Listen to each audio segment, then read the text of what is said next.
All right, Destination Space news to tell you about right now. Financial trouble for commercial space startup Space Perspective. We know that records show the company owes tens of thousands of dollars in back rent and employee furloughs are underway. Well, the company was just served an eviction notice. This was on Friday. Our Greg Pallone is showing us the questions surrounding the future of the company, which already sold tickets to fans on trips to the edge of space. 3, 2, 1.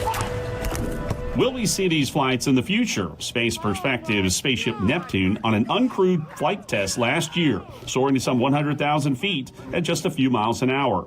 A precursor to eventually sending tourists on a once-in-a-lifetime adventure to the edge of space for $125,000 a trip. But now all of it is on hold, and the first crewed flight in late 2025 is looking bleak. Records show the company owes more than $90,000 to the Titusville Cocoa Airport Authority. Now the authority is serving an eviction notice.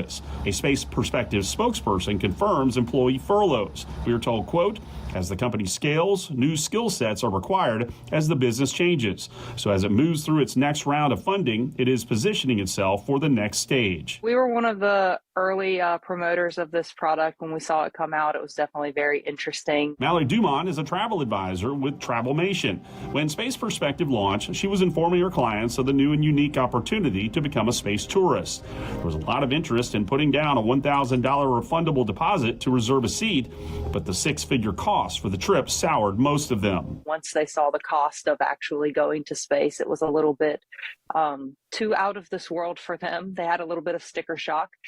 So we pivoted and went with other destinations and different types of trips for them. The company had publicly announced it secured $100 million in funding, which would support nearly 150 trips to space each year. In Brevard County, Greg Pallone, Spectrum News. Now the 5-day eviction notice is up tomorrow. Space Perspective must vacate the property or pay them more than $90,000 in unpaid rent.